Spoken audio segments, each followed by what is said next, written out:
되었으므로 목도하심으로 금요 아침 예배를 드리도록 하겠습니다.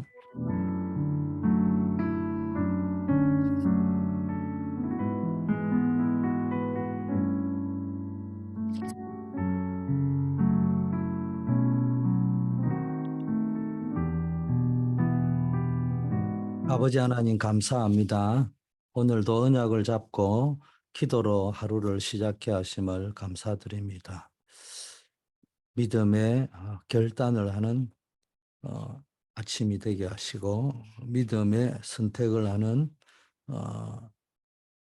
아침이 되게 하시고 하나님 매일 이 새벽 기도를 통해서 언약의 여정이 날마다 누려지게 하옵소서. 예수 그리스도의 이름으로 기도드립니다.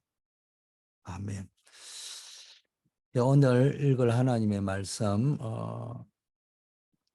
시편 78편 70절에서 72절입니다.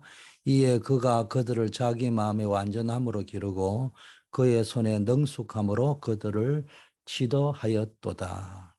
아멘. 먼저 우리가 계속 나오고 있는 메시지가 24시, 나의 24시, 성경에 있는 인물들, 사건들을 통해서 나의 24시를 찾아야 되는데 이번 수요일에는 요게벳과 모세가 누린 나의 24시였어요. 가장 위험한 시대, 가장 어려운 시대에 모든 핑계 이유를 다 내려놓고 믿음의 결단을 내린 사람이 요게벳입니다. 그래서 요게벳을 통해서 모세가 일어났는데 언약의 비밀을 알고 예배의 비밀을 아는 요게벳을 통하여 어릴 때부터 모세가 언약으로 각인되었습니다. 그런데 그 언약을 잡은 모세가 한 시대를 살릴 인물이 될 줄까지는 미처 몰랐을 수도 있겠죠. 그런데 어쨌든 그의 믿음의 결단이 요게벳의 믿음의 결단이 한 시대를 살리는 응답을 받게 되었다.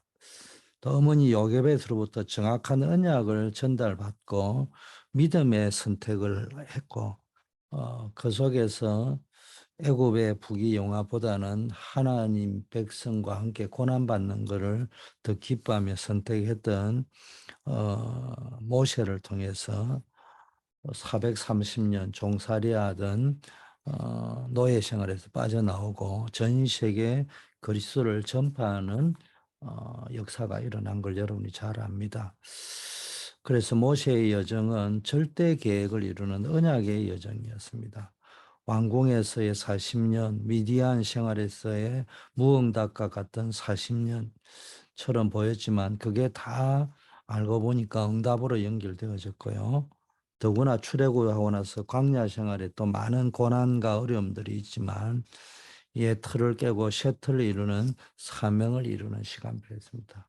이와 같이 여러분들이 겪는 현장 속에서 크고 작은 어려움들이 있지만은 어렵다, 힘들다 이렇게 고백하지 말고 그 속에서 하나님의 계획을 찾아내고 믿음의 결단을 하고 믿음의 선택을 해서 모세처럼 전무후무한 응답을 누리는 언약의 여정의 축복을 누리시기를 바라겠습니다. 이를 위해서 우리는 늘 말씀으로 편집하고 기도 속에 하나님의 계획을 찾아 설계하고 전도라는 언약을 붙잡고 하나님이 보내시는 현장을 디자인하는 여러분 되기를 축복합니다. 오늘은 마지막 도전입니다. 복음은 시대를 살리는 것이다. 첫 번째 복음은 나를 살리는 것이고 두 번째는 복음은 다른 사람과 현장을 살리는 것이고 세 번째 복음은 시대를 살리는 것이다. 늘 현장을 생각하면서 우리가 붙잡아야 될 건 치유 메시지죠. 그리스도는 생명입니다. 복음은 나를 살리고 다른 사람과 현장을 살리고 이 시대를 살리는 겁니다.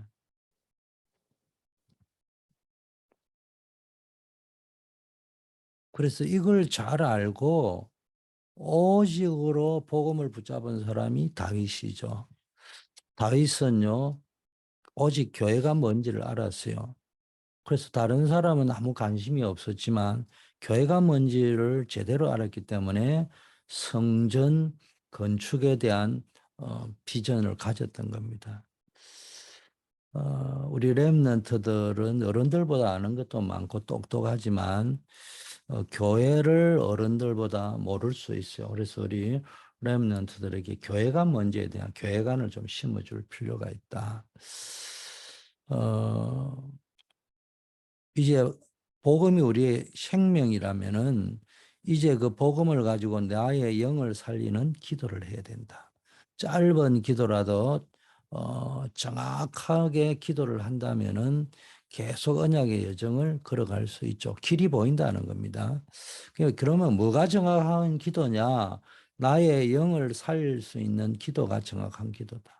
그 기도는 목적은 응답을 받는다 안 받는다 그것도 뭐 중요하겠죠. 뭐 그거 뭐 필요 없다고 이야기할 수는 없겠죠. 그러나 그거는 시간표 사람에 따라 다르고 시간표의 문제이기 때문에 본질은 아니잖아요. 우리가 본질은 뭐 어디에 집중해야 됩니까? 응답 유무에 상관없이 나의 영을 살리는 쪽에다가 집중을 해야 된다. 그게 안 되고 응답에다가 집중을 해버리면은 응답을 받았다 안 받았다에 상관없이 나중에 영적 혼란이 올 수 있다. 이런 메시지 흐름들이 흘러가고 있습니다. 또 이 기도는 뭡니까? 복음을 누리는 것이기 때문에 반드시 현장으로 연결되잖아요. 그 현장으로 연결되어서 많은 사람들을 살려낼 수 있습니다. 그래서 우리는 이 축복을 누리기 위해서 나 자신에게 맞는, 여러분에게 맞는 깊은 서밋 기도를 찾으셔야 된다. 다윗은 뭐 보시다시피 시편 55편 3편에 아침에 주께 내 기도를 하나님께서 들으신다. 시편 17편 3편에 밤에 나를 살피시는 하나님. 시편 23편 1절에는 항상 나와 함께 하시는 하나님. 이걸 고백했잖아요. 그래서 여러분 아침과 밤 그리고 이 낮 시간에 빈 시간을 내어서 여러분 나름대로의 깊은 서밋으로 들어가는 기도를 시작하시면 됩니다.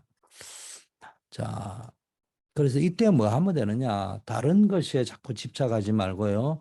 보좌의 축복을 누리는데 보좌의 주인이 누굽니까? 그리스도잖아요. 성삼위 하나님이시잖아요. 보좌의 주인인 성삼위 하나님을 누리는 겁니다. 그리고 뭡니까? 보좌의 내용이 뭡니까? 9가지 어, 축복 나왔죠. 보좌의 목표가 뭐냐? 삼시대를 살리는 겁니다. 이거를 붙잡고 우리는 393의 언약을 붙잡고요. 계속 기도하는 겁니다. 이걸 잘한 인물이 렘넌트들인데 오늘 특별히 본문은 다윗에 관한 거죠. 다윗은 어릴 때 목동 현장으로 있으면서 찬양하고 뭐 이렇게 했잖아요. 그 사울과 같은 세상에서 성공한 사람들이 볼 때는요, 좀 바보 같은 짓일 수도 있고 어리석은 짓일 수도 있어요. 어, 그런데 다윗은 그 현장에서요, 늘 찬양하고 목동 현장에서 찬양하고 하나님을 알아갔단 말이에요. 영적인 비밀을 모르는 사람은 참 바보처럼 보이겠지만요. 자, 소년 시절에 여러분 알다시피 골리앗을 만났습니다. 나이도 어린데 심부름 갔다가 골리앗을 만나가지고 골리앗을 꺾게 되었습니다. 청년 때는 알다시피 사울 왕이 죽이려고 했기 때문에 사망의 음침한 골짜기로 막 다니게 되었어요.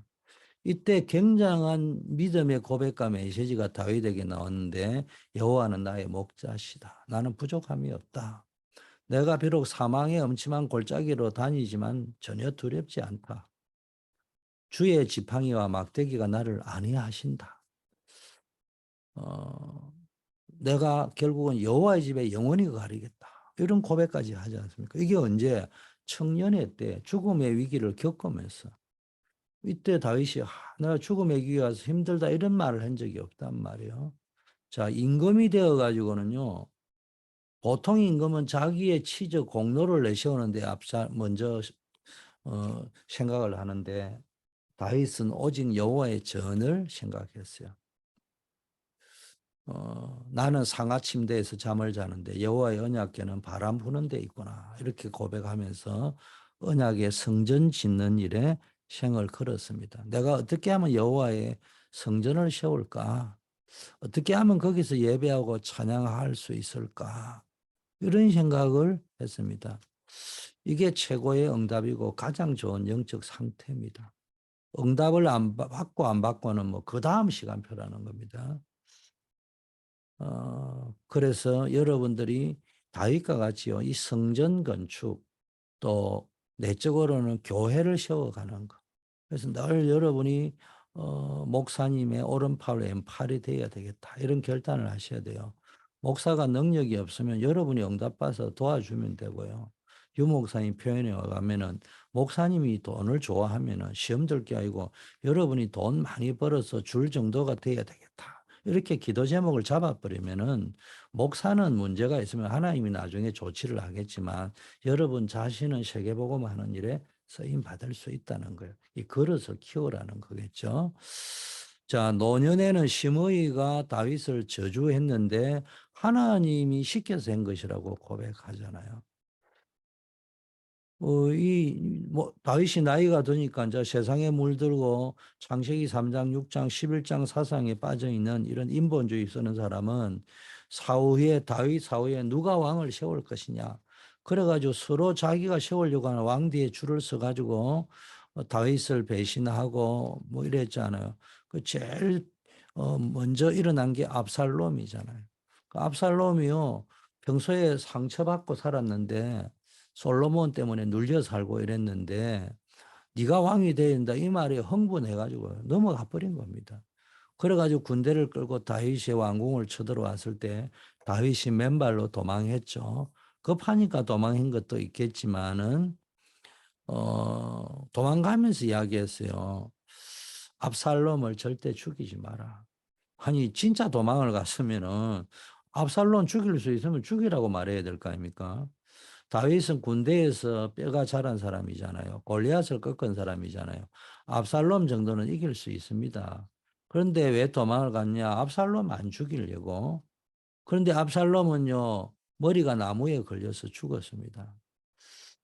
어, 이제 이때 시므이가 나타나 가지고 다윗이 끝난 줄 알고 막 저주를 합니다. 이 세상은 늘 그렇습니다. 인본주의 쓰고 세상에 물든 사람은 이 기회만 엿보고 있다가 어떻게 하면 자리 차지할 거냐 이쪽에 줄 서고요. 시므이 같은 사람은 또 뭡니까? 저래 되면 요셉이 끝난 거야. 다윗이 끝난 거야. 저 망한 거야. 조금 어려우면 저 사람은 이제 끝난 거라 이렇게 생각하고요. 막 저주하고 이럽니다. 이때 다윗을 옹호하던 장군들이 열받아 가지고 목을 베서 죽이려 하니까 다윗이 하지 말라고 하면서 한 게 하나님이 시켜서 하신 거라고 이야기합니다. 이게 뭡니까? 다윗이 보는 영적인 눈인 겁니다. 여러분에게도 이 눈이 열려지기를 바라겠습니다. 결국 나중에 뭐 시므이는요, 솔로몬 때 죽게 되잖아요. 어, 다윗이 망했다고 했지만 결국은 시므이가 망한 겁니다. 여러분은 망하지 않습니다.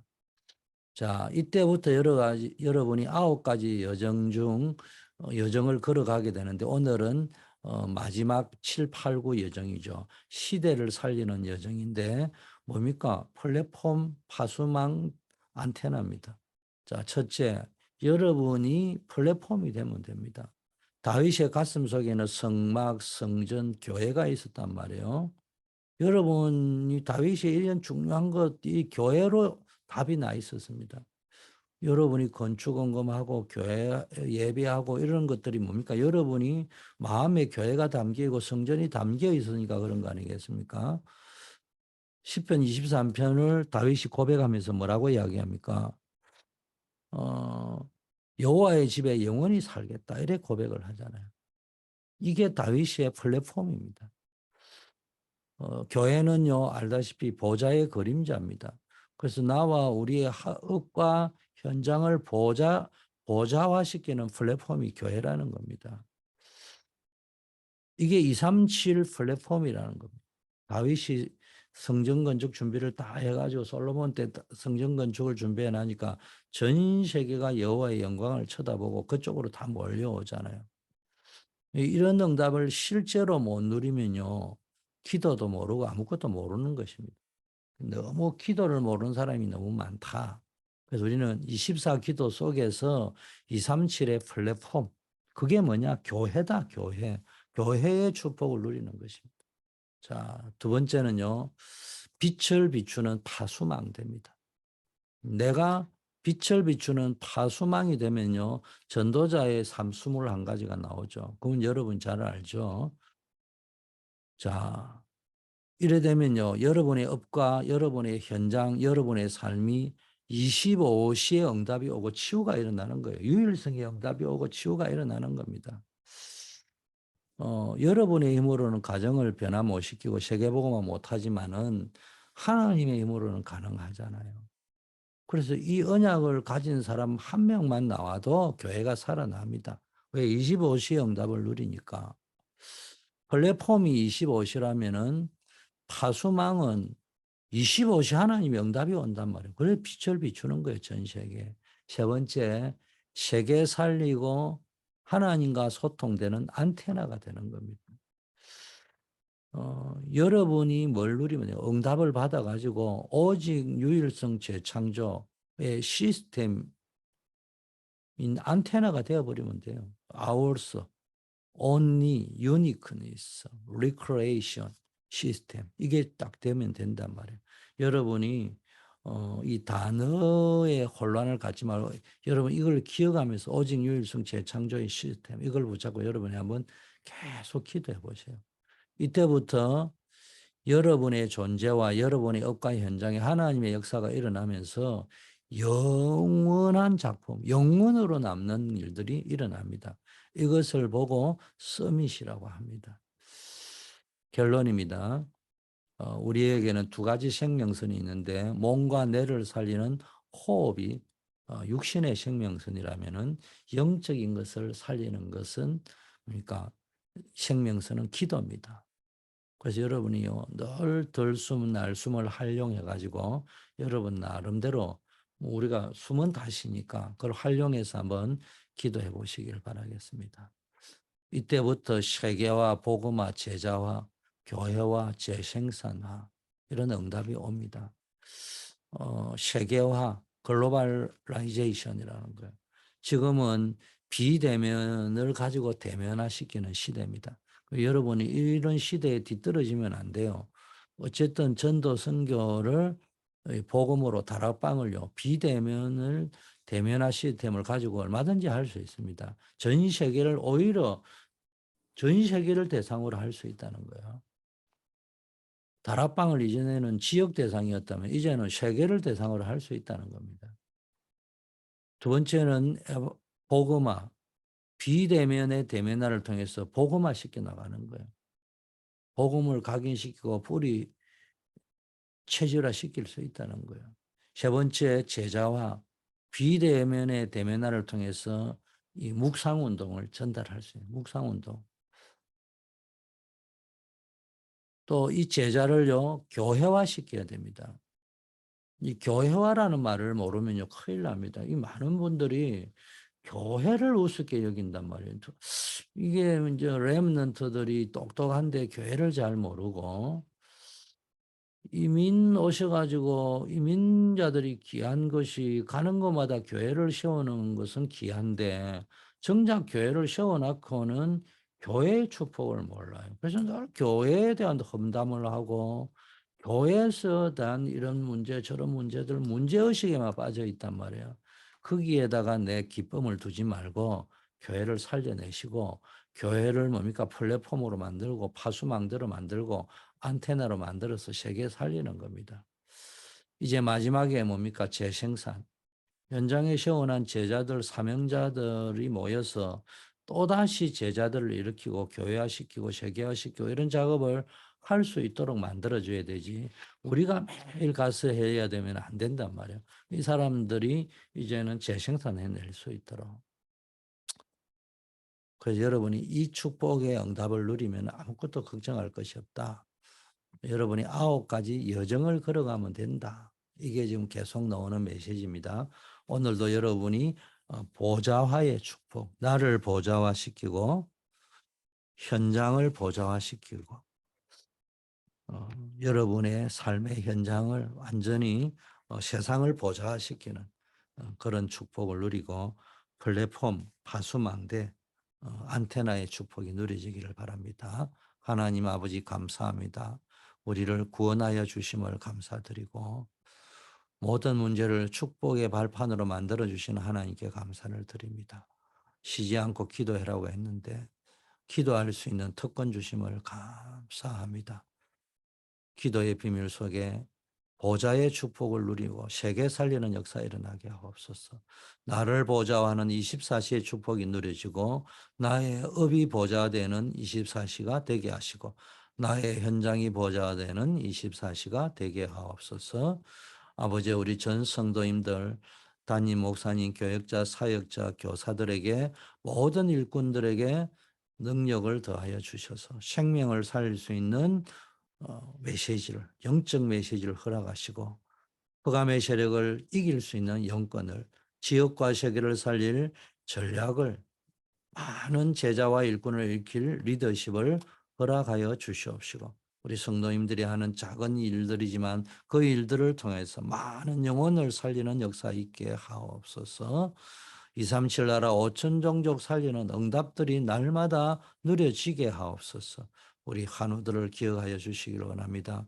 우리 암을 치료하고 계신 우리 임정자 조경호 집사님, 우리 최미애 권사님, 하나님께서 역사하여 주셔서 완전히 암덩어리가 뿌리째 뽑히게 하시고 하나님의 큰 능력이 체험되게 하옵소서. 우리 송명범 안수 집사님, 정원성 권사님, 우리 최은혜 목사님, 우리 캐롤리나, 우리 또 구종옥 권사님, 우리 코비드19에 노출되어 있는 여러 가지 질병 속에 계신 분들 낙심하지 아니하고 주님 앞에 간절히 기도하다가 내가 알지 못하는 부분까지 다 치유되어지는 역사 있게 하옵소서.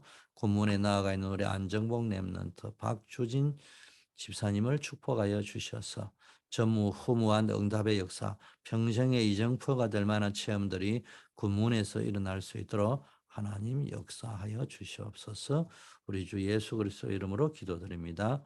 만왕의 왕이신 우리 주 예수 그리스도의 은혜와 하나님 아버지의 영원 불변하신 사랑하심과 성령님의 교통 충만 역사하심이 복음으로 시대 살릴 믿음의 결단을 한 우리 모든 새벽을 밝히는 우리 성도님들 위해 이제부터 영원까지 함께 계실지어다.